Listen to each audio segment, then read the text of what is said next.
오늘날 과거와 좀 확연히 다른 분위기 중에 하나라면 관계의 축소가 아닌가라는 생각을 해봅니다. 예전에는 무슨 일이 있으면 뭐 앞집, 옆집, 뒷집, 아랫집, 윗집 다 한 가족처럼 하나의 행사처럼 여겨지고 같이 서로 나누고 했었다면 요즘에는 그런 소통이나 교제가 전혀 없이 그냥 각자의 삶을 살아가고 있죠. 그러니까 예전에는 이 이웃이라는 그 개념이 상당히 폭이 넓었다면 요즘에는 뭐 이웃의 개념이 뭐 거의 그 사람마다 생각하는 것에 따라 각각 다 다를 정도입니다. 왜냐하면 관심이 없거든요. 앞집에 누가 사는지, 옆집에 누가 사는지, 아랫집, 윗집에 누가 사는지 관심도 없고 소통도 하지 않고 살아갑니다. 그만큼 각자의 일에 치여서 살아가고 있는 그 치열한 세상을 살아가고 있다라는 증거이기도 하겠지만 또 한편으로는 나나 우리 가족, 내가 사랑하는 사람들만 그냥 잘 살면 그만이지. 우리만 아무 문제 없이 살면 됐지. 뭐 남들까지 신경 쓰냐라는 그런 생각, 이기심이나 그런 어떤 그 자기중심적인 생각에서부터 기인된 게 아닌가라는 생각도 해봅니다. 그래서 어쩌면 오늘 우리가 생각해 보게 될 이 말씀 또 성경에서 자주 표현하고 있는 그 이웃이라는 그 개념이 오늘날 우리에게 직접적으로 확 다가오지 않는 것 같다는 생각이 들어요. 성경에 자주 이웃에 대한 표현을 하고 있지만 나에게 이웃은 과연 누굴까? 어떤 사람일까?를 확정짓기가 굉장히 어렵다라는 거죠. 그럼에도 성경은 언제나 이웃을 사랑하라라고 마치 공식처럼 그렇게 말씀을 하고 있습니다. 오늘 우리가 읽은 본문 43절에서도 내 이웃을 사랑하라라고 말씀하고 있는데 실제로 이와 같은 표현들이 출애굽기나 잠언과 같은 성경에 종종 등장합니다만 우리가 알고 있는 그 워딩 그대로 이웃을 사랑하라 하는 그 말씀은 레위기 19장 18절에 처음으로 등장을 합니다. 레위기 19장 18절 이렇게 말씀하는데 같이 읽어볼게요. 시작.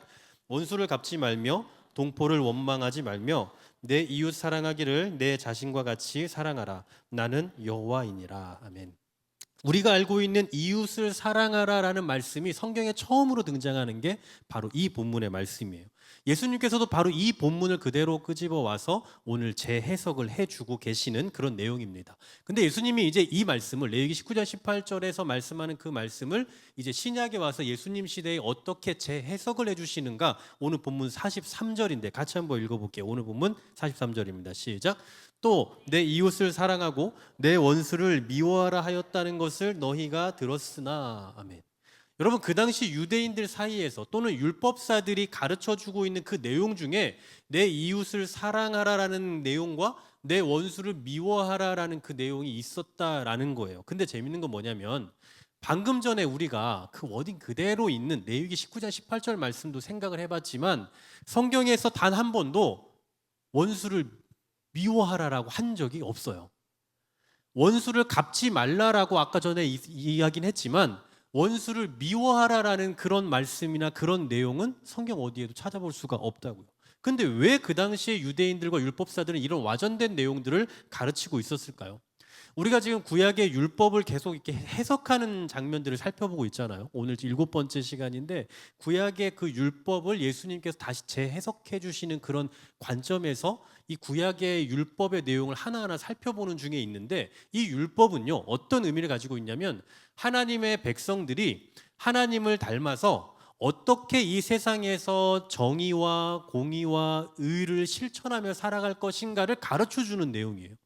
그러니까 이 율법이라는 것을 딱 만들어 놓고 사람들을 그 속에 귀속시켜서 너희는 이 안에서 꼼짝하면 안 돼라고 사람을 올가매려고 율법을 주신 것이 아니라 하나님을 믿는 백성들이 어떤 삶을 살아야 하는가를 보여주는 표본과 같은 내용이 바로 이 율법이다라는 거죠. 그러니 율법을 듣고 우리는 어떻게 해야 됩니까?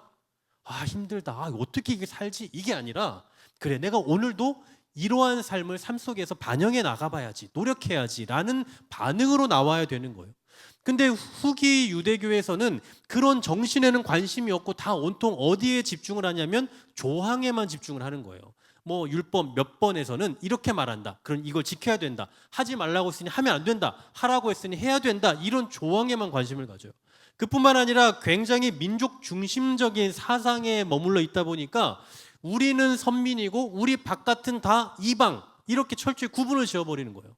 그러니까 쉽게 말하면 우리 한길교회 안에 있는 우리 성도들은 선민이고 택함 받은 사람들이고 우리 밖에 있는 사람들은 다 이방인이다 이렇게 말해버리는 거죠. 그러다 보니 구약의 율법에서 명시하고 있는 그 이웃의 범위를 완전히 축소시켜 버린 거예요. 그냥 우리들끼리 이웃의 개념을 자기 민족, 유대인 혹은 우리가 사랑하고 우리와 가까운 그 사람들만을 자기 민족, 자기 이웃으로 딱 규정을 지어버리는 겁니다. 그러니까 자연스럽게 어떻게 돼요? 우리 민족이 아닌 민족은 다 뭐가 됩니까? 이방인, 원수가 되어버리는 거예요. 그래서 유독 이 선민 사상이 이 사람들 워낙 강하니까 자기들만 택함 받은 사람들이고 그 외의 사람들은 다 지옥의 땔감으로 지음받았다라고 그렇게 말을 하고 다니는 겁니다. 그러면 생각해 보세요. 결국 철저히 민족 중심 사상에 젖어 있던 그들에게 있어서 같은 동포, 그러니까 유대인들은 굳이 말하지 않아도 서로 신뢰하는 관계가 되는 거예요. 여러분, 우리도 밖에 나가서 뭐 예를 들어 장을 보거나 하는데 갑자기 옆에서 서로 막 대화를 하는데, 아유 목사님, 사모님, 뭐 집사님, 권사님 이러면서 서로 막 대화를 해요. 그럼 왠지 뭔지 모르게, 뭐 저만 그런지 모르겠는데 뭔가 마음이 좀 포근하지 않나요? 아, 이분은 교회 다니는 분들이네? 이런 생각에 뭔가 좀 마음이 좀 편안하고 그러지 않으세요? 그러죠? 그래요? 아니에요?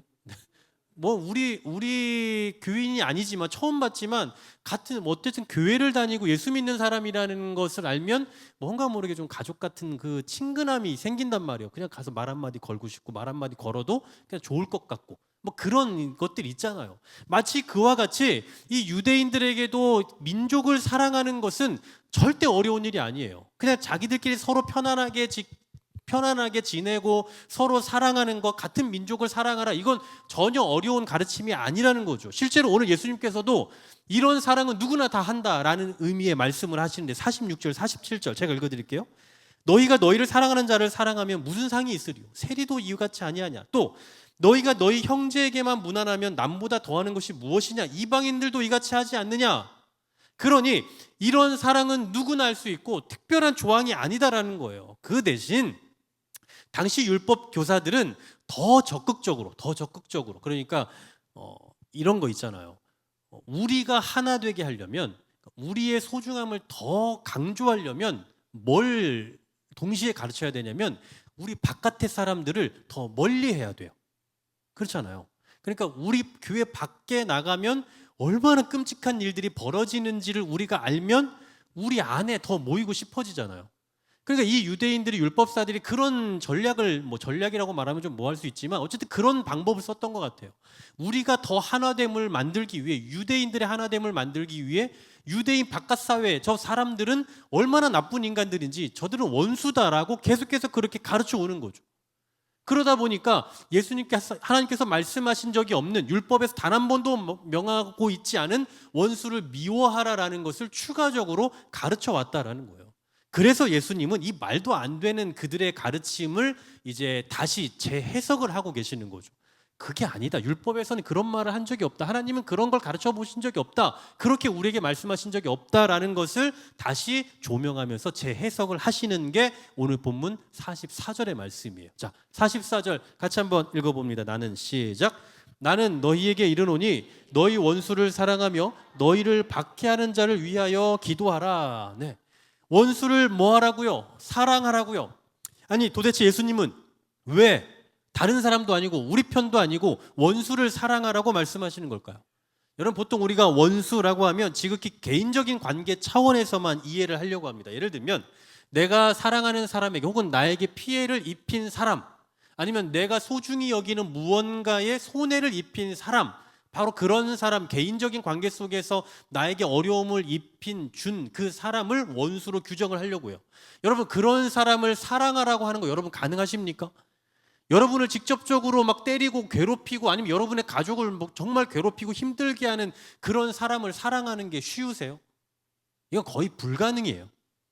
여러분, 잘 아시다시피 사랑의 원자탄이란, 제가 설교 중에도 한번 언급드렸던 손양원 목사님은 자기 아들들을 죽인 청년을 양자로 삼았잖아요. 여러분, 내 아들들을 죽인 사람을 양자로 삼는 게 이게 가능한 일입니까? 이게 자주 일어나는 일인가요? 이게 역사 속에서 여러 번 있었던, 뭐 오늘날 우리가 흔히 볼 수 있는 그런 일입니까? 불가능한 일이에요. 저한테 그렇게 하라면 전 못합니다. 저는 솔직히 말씀드릴게요. 뭐 그때 가서 하나님 갑자기 저에게 새로운 마음을 주면 어쩔지 모르지만 전 지금은 불가능하다고 생각해요. 그건 불가능한 일이에요. 할 수 없어요. 누구도 할 수 없는 일이에요. 아무도 할 수 없고, 그리고 자주 볼 수 있는 일도 아니기 때문에 그 손양호 목사님 참 대단하다 이런 표현들을 하는 거 아니겠습니까? 이처럼 개인적인 차원의 개인적 관계 속에서의 원수를 사랑하는 건 거의 불가능에 가까워요. 그런데 여러분, 원수는 꼭 이런 식의 차원에서만 생각해 볼 수 있는 건 아니겠죠. 예를 들면 국가적인 원수도 있을 거예요. 아니면 우리가 공공의 적이라고 하는 표현도 하지만 그런 적도, 그런 원수도 있을 겁니다. 즉 원수라고 할 때에는 꼭 개인적인 차원에서만이 아니라 매우 폭넓은 의미에서 원수를 우리가 존재한다라고 생각해 볼 수 있다라는 거예요. 그런 관점에서 보면 예수님에게도 원수가 있어요. 예수님의 원수들 누구였을까요? 바리새인, 서기관들이죠. 예수님 사역하실 당시에 예수님을 그렇게 괴롭히고 예수님을 죽이려 들었던 바리새인 서기관들이에요. 그러면 예수님이 지금 뭐라고 말씀하셨어요? 원수를 사랑하라 하셨잖아요. 근데 성경의 기록에 보면 단 한 번도 예수님께서 바리새인들이나 서기관을 향해서 내가 너희를 사랑한다고 하신 적이 없어요. 예수님께서 제자들을 사랑하신다고도 말씀하셨고 교회를 사랑한다는 표현도 있지만 이 바리새인과 서기관들을 사랑한다라는 표현은 성경에 단 한 번도 등장하지 않는다고요. 오히려 그들을 향해서 독사의 자식들아라고 말하죠. 회칠한 무덤이여라고 아주 험한 말씀을 하셨어요. 아니 어떻게 된 겁니까 이것도? 원수를 사랑하라면서요. 그럼 예수님의 원수는 바리새인 서기관들인데 왜 그들을 향해서 사랑한다고 한 번도 하시지 않고 왜 그들을 향해서 이렇게 악한 말씀을 하셨냔 말입니다. 예수님 모순인가요? 또 자기 말과 행동에 모순을 보이는 겁니까? 그렇지 않습니다. 모순이 아니라 이 원수를 사랑하라라는 그 의미의 해석을 우리가 제대로 하지 못하고 있기 때문에 그렇게 보여지는 거예요. 이게 무슨 말이냐면 예수님께서 말씀하시는 원수를 사랑하라라는 이 표현은 그냥 말 그대로 우리가 정말 나에게 손해를 입히고 나를 죽이려 하는 그런 사람들에게 가서 난 당신을 사랑합니다. 그래도 난 당신이 좋아요. 라고 그렇게 말하라는 게 아니라는 거예요. 단순히 그게 아니라고요. 그럼 뭐냐? 오늘 45절의 말씀을 통해서 우리가 좀 유추해 볼 수 있는데요. 45절 이렇게 말씀해요. 이같이 한즉 하늘에 계신 너희 아버지의 아들이 되리니 이는 하나님이 그 해를 악인과 선인에게 비추시며 비를 의로운 자와 불의한 자에게 내려주심이라 라고 말씀하죠. 자, 비록 불의한 자라 할지라도, 그러니까 쉽게 말해서 나쁜 놈이라 할지라도 그들에게 뭘 주신다고요? 해를 주고 비를 주신다고요. 그러니까 세상의 선한 사람들, 의인들, 그리스도인들에게만 비와 해를 주시는 게 아니라 나쁜 사람들, 못된 사람들, 죄인들, 그리고 뭐 믿지 않는 불신자들에게까지도 하나님께서는 이 모든 걸 다 주신다고요. 이걸 전문 용어로, 신학적 용어로 일반 은총이라고 합니다. 그러니까 사람 고르지 않고 이 세상에 존재하는 모든 사람에게 동일하게 이것들을 누리게 하시는 하나님의 섭리의 방식을 일반 은총이라고 한다고요. 여러분, 많은 사람들이 이런 의문을 갖잖아요. 와, 저 나쁜 인간을 왜 하나님 그냥 두시는가? 저 나쁜 인간을 왜 귀신이 잡아가지 않고 가만히 두는가? 저런 인간이 왜 존재하는가? 왜 저런 사람들 더 잘 사는가? 이런 의문을 갖고 있지 않습니까? 그에 대한 대답이 바로 이거예요. 그들에게도 여전히 뭐가 주어진다고요? 일반 은총이 주어진다고요. 오늘 여기 45절 말씀처럼 하나님께서 선인이나 악인이나 의인이나 뭐 그리스도인이든 아니든 누구에게든 다 동일한 일반 은총을 베풀어 주신다라는 사실입니다. 다시 말해서 누구든지 세상에 사는 누구든지 이 일반 법칙 안에서 살아가고 있기 때문에 최소한의 삶을 공급받고 있다라는 거예요. 자, 그러면 오늘 예수님께서 원수를 사랑하라라고 말씀하시면서 갑자기 하나님의 의로우심 그리고 일반 은총에 대해서 말씀하시는 이유는 뭡니까? 비록 악한 자라 할지라도 원수라 할지라도 그 사람의 가장 기본적인 생존권을 보장해 줄 수 있어야 된다라는 얘기죠.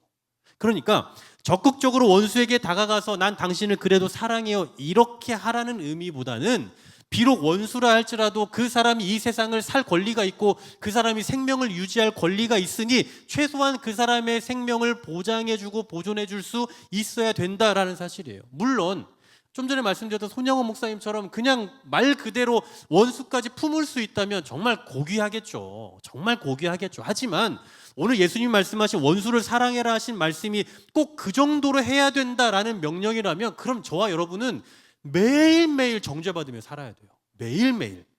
여러분 솔직히 한번 얘기해 보세요. 생각해 보세요. 얘기하라고 하면 다 말할 것 같으니까 하지 마시고 생각해 보세요. 여러분 원수 없습니까? 당장에 집에도 있잖아요.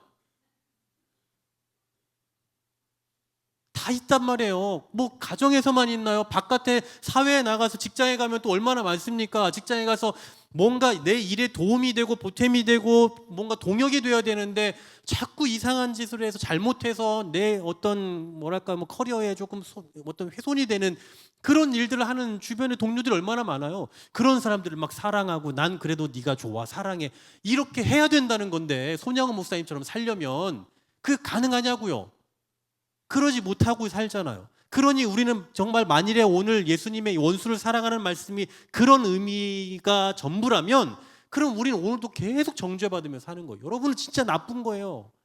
여러분은 정말 잘못된 성도입니다. 라고 얘기해야 되는 거라고요. 하지만 예수님께서 말씀하시는 원수 사랑은 그렇게 적극적인 형태의 사랑이 아닐지라도 그 사람의 생명을 존중하고 최소한의 생존권을 보장할 수 있는 형태로 나아가야 된다는 것이 더 우선이라는 거예요. 여러분 사실 이것도 쉽진 않은 얘기입니다. 왜 그러냐면 우리나라 형사소송 절차에 보면요, 어떤 그 범죄자가 피고인이 유죄가 확정되기 전까지는 그 사람은 죄가 없는 걸로 추정을 해요. 그래서 우리가 무죄 추정의 원칙 이런 얘기를 하잖아요. 그러니까 이 사람이 형을 선고받기 이전까지는 그냥 무죄, 누가 봐도 죄인인데 이 사람이 맞는데 그냥 형을 받기 전까지는 무죄예요. 무죄 추정이에요. 그래서 이제 이 사람이 형을 받았어요. 그래서 교도소에 들어갔습니다. 그러면 그때부터 이 사람이 교도소에 살면서 거기서 먹고 자고 하는 이 모든 것이 다 뭘로 돼요? 세금으로 되는 거예요. 세금. 그러니까 국가 돈으로 다 지원해 주는 거예요. 이 교도소에 있는 한 사람 범죄자 한 사람 수용소 한 사람의 1년에 드는 비용이 2천만 원이라는 통계가 있습니다. 그러니까 매년 범죄자들에게 우리의 세금이 다 가고 있다고요. 억울하지 않으십니까? 기분 나쁜 일 아니냐고요. 왜 우리가 그 범죄자들에게 먹고 자라고 그걸 지원해 줍니까? 이거 생각하면 너무 화나는 일이에요. 그런데 가만 생각해 보면 그런 게 바로 성경적인 정신일 수 있는 거예요. 그런 게 바로. 그런 사람들일지라도 범죄자라 할지라도 죄를 지은 사람들일지라도 오늘 뭐라고 말씀하셨어요? 악인에게도 그 동일하게 공급되잖아요. 일반 은총 안에서 다 살아가잖아요. 그러니까 오늘 하나님께서 그들에게 해를 주시고 비를 주신다라는 이 사실은 그들도 생존권을 보장받을 수 있다라는 사실이에요. 어떤 사람도 세상의 의인도 선인도 더 나아가서 범죄자도 살인자도 누구도 하나님의 그 일반 은총을 누리지 못할 사람은 존재하지 않는다라는 사실이에요. 이처럼 하나님의 일반 은총의 법칙과 원수를 사랑하라는 이 율법의 정신을 통해서 우리가 알 수 있는 건 뭘까요? 물론 원수를 사랑해야죠. 뭐 적극적으로 여러분들이 미워하시는 그 원수들을 사랑해야 되겠죠. 그런데 저는 오늘 이 말씀을 좀 연구를 하면서 묵상을 좀 계속 해보면서 그냥 단순히 원수를 사랑해야지 이게 아니라 좀 새로운 관점에서 좀 보여줬어요. 그게 뭐였냐면 하나님의 긍휼의 크기가 보이더라고요. 하나님의 긍휼의 크기. 여러분 우리도 살아가다 보면 마음에 안 드는 환경과 상황들이 많죠. 그리고 주변 사람들도 막 다 마음에 들지 않잖아요.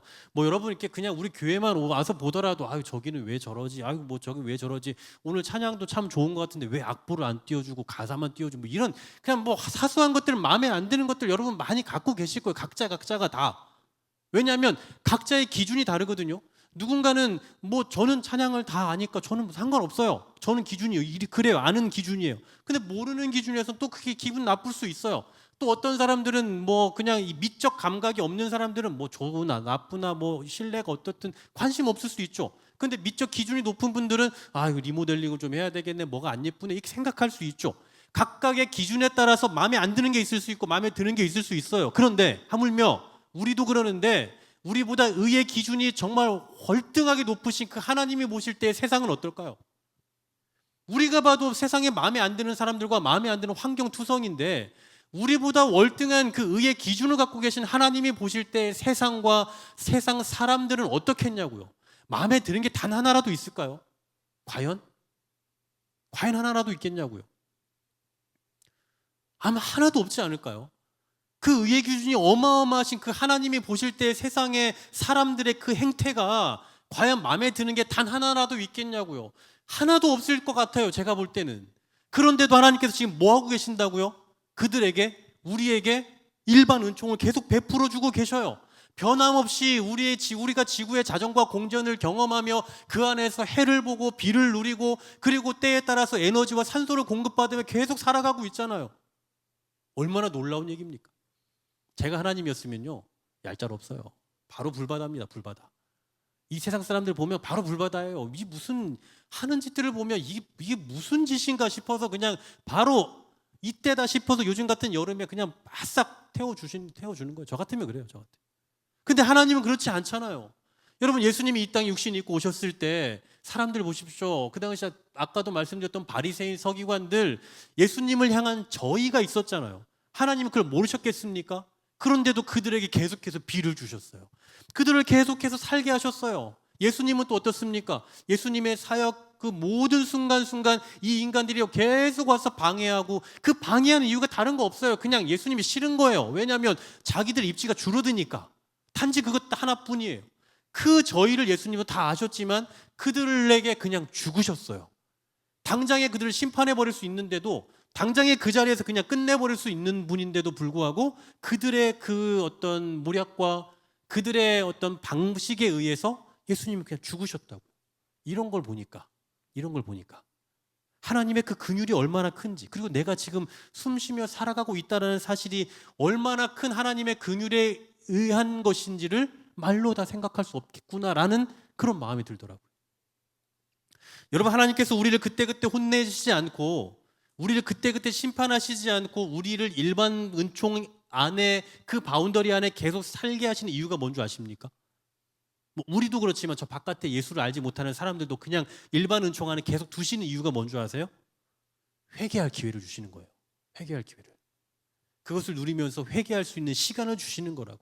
우리가 은혜를 누리며 살아가고 있는 건, 죄송하지만 저와 여러분이 잘해서 그러는 게 아니에요. 죄송합니다. 여러분 잘하고 계시지만 저는 그럴 것 같아요.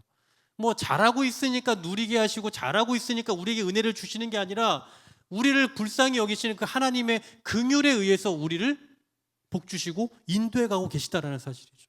그런 의미에서 저는 오늘 이 말씀이 좀 다르게 다가오는 거예요. 예수님께서 말씀하시는 그 원수를 내 주변에 찾았거든요. 처음에는 나에게는 원수가 누굴까? 나에게 가장 큰 원수는 누구? 내가 누구를 사랑해야 될까? 사실 이 생각을 했었는데, 이 말씀을 좀 묵상하고 보니까 내 주변에 원수를 찾기 이전에 하나님의 원수였던 내가 보이는 거야. 하나님의 원수였던 나 자신. 여러분, 로마서 5장 10절 이렇게 말씀하죠. 곧 우리가 원수 되었을 때에 그의 아들의 죽으심으로 말미암아 하나님과 화목하게 되었다라고. 우리가 뭐 되었을 때요? 원수 되었을 때. 우리가 원수 되었을 때 우리를 찾아오셨고, 원수인 우리를 위해서 아들을 죽이셨어요. 그러니 원수를 사랑하라 말씀하신 주님의 말씀은 우리에게 너무나 과도한 행동을 요구하는 게 아니에요. 어떻게 원수를 사랑하냐라고 하면서 우리에게 너 원수 사랑해야지, 안 하면 너는 지옥 가야 돼 라고 하면서 우리에게 과도한 행동을 요구하시는 게 아니라, 이미 하나님께서 우리에게 보이셨던 그 사랑을 그대로 표현하고 있는 거예요. 이미 하나님의 원수였던 우리를 사랑하셔서 다시 당신의 자녀 삼아주셨던 그 하나님의 긍휼과 그 사랑의 표현을 그대로 지금 우리에게 보여주고 계시는 것뿐이라고요.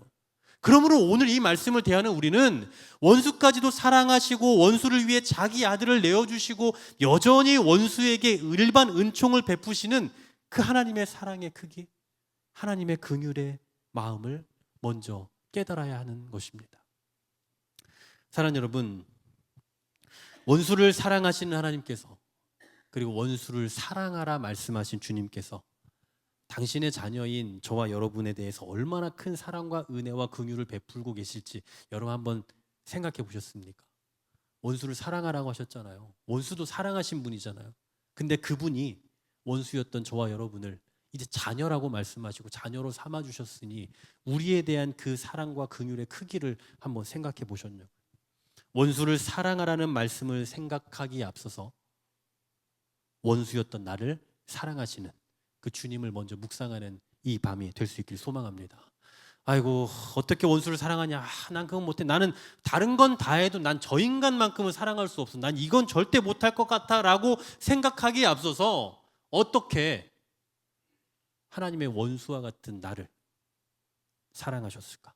도대체 그분의 크기와 그분의 사랑의 크기는, 그분의 긍휼의 크기는 도대체 어느 정도일까를 먼저 생각하자는 거예요. 정말 하나님은 원수도 사랑하시고 원수도 사랑하라 말씀하실 만큼 사랑이 많으신 분이고, 그 사랑을 다른 데다 부으신 게 아니라 지금 우리에게 주셨다라는 거예요. 원수였던 우리. 그래서 그 사랑을 받고 지금도 사랑받는 자로 살아가고 있지만, 근데 저와 여러분의 삶은 정말 왼수같이 살지 않습니까? 때로 하나님께서 우리를 사랑하셔서 원수였던 우리를 건지셨고, 당신의 자녀라고 말씀하셨고 선언하셨고, 그리고 지금 이제 우리에게 아빠라고 부를 수 있다라고 그런 특권까지 주셨는데, 근데 막상 우리의 삶은 어때요? 여러분, 오늘 하루의 삶은 어떠셨습니까? 하나님의 자녀다운 삶을 잘 살아오셨습니까? 오늘도 아마 원수같이 사셨을 거예요. 뭐 여러분의 삶을 제가 감히 평가할 수 없지만, 뭐 저는 늘 그래요. 늘 하나님 앞에서 그냥 원수 같은 존재예요.